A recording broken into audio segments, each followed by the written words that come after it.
the plane at LAX with a dream, my cardigan. Welcome to the land of fame excess. Am I gonna fit in? Jumped in a cab, here I am for the first time. Look to my right and I see the Hollywood sign. This is all so crazy. Everybody seems so famous. My tummy's turning and I'm feeling kinda homesick. Too much pressure and I'm nervous. That's when the taxi man turned on the radio and a Jay-Z song was on. And the Jay-Z song was on. And the Jay-Z song was on. So I put my hands. After the idea of globalization, or internationalization of marketing, was introduced, the North American Free Trade Agreement, NAFTA, was soon to follow. NAFTA was a treaty between Canada, Mexico, and the United States designed to help trade between the three nations and create more investments in each other's economies. The goal in mind was to create the largest free trade area in the world. In the years following the implications of NAFTA, trade between the nations doubled.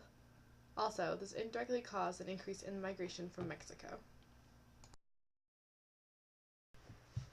Not long after NAFTA in 1994, the contract with America was released by the U.S. Republican Party.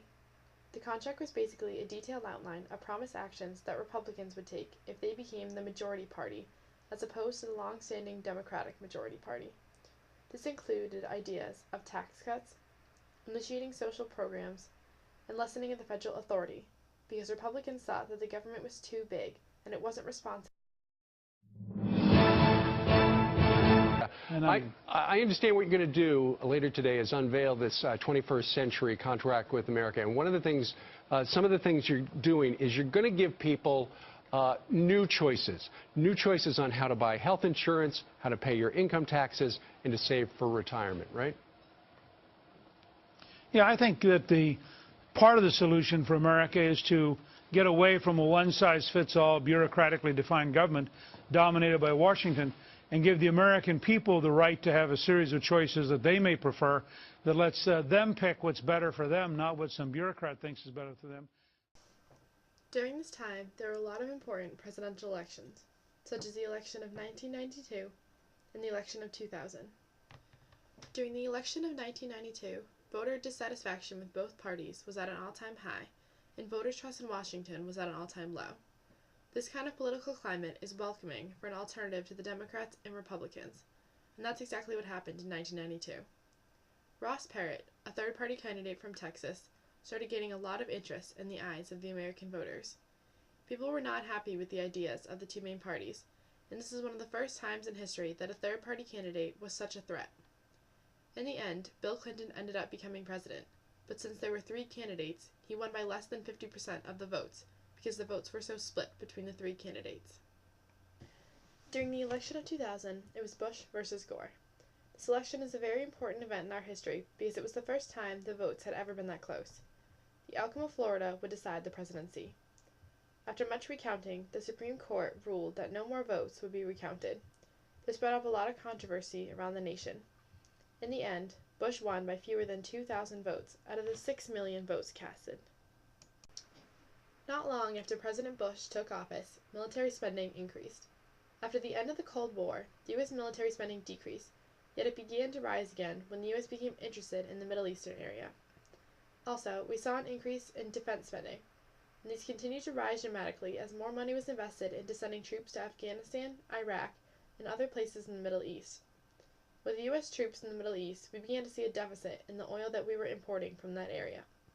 This caused prices to dramatically increase in the U.S. because of our dependency on foreign oil. This is one of the many contributing factors that started the Great Recession. Although there was this big dispute over when the recession actually started, many argue that the recession started around 2008 with the housing crisis.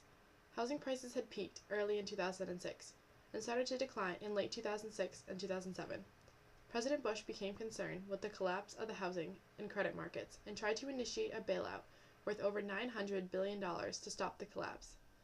Over half of this money went into Fannie Mae and Freddie Mac, which are government associations dedicated to the housing market, but to no avail. The housing market continued to decline, thus causing the beginning of the Great Recession. As the Great Recession began, unemployment rates started skyrocketing, and something had to be done. In 2008, Bush introduced the Troubled Assets Relief Program, or TARP, in attempts to improve the economy. In this program, the government issued $700 billion to buy assets from banks that were on the verge of collapse in order to try to stabilize Wall Street and avoid the destruction of the global financial system.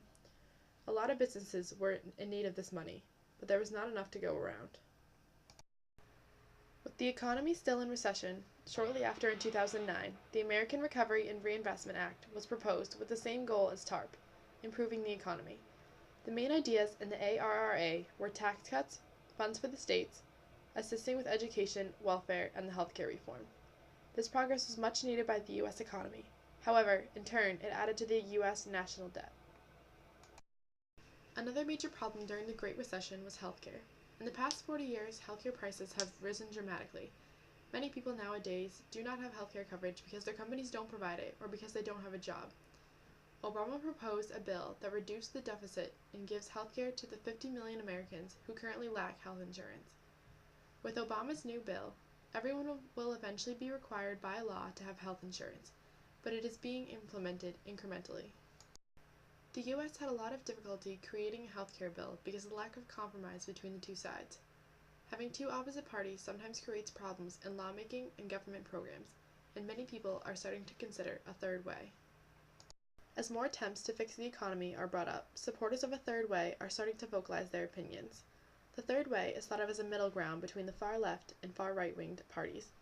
Often, the extreme ideas of the two parties cause a political gridlock, but the third way would help make compromises in order to make progress. Obama addressed this reform in a speech that he made in 2010. In summary, the speech explained that we are on the road to recovery, and if we want to improve America and the economy, reform is necessary. Although government is needed to create this reform, an overpowering amount of government would also not help the situation either. In this speech, he is trying to give Americans a beacon of hope and help to get the economy back on the path to globalization.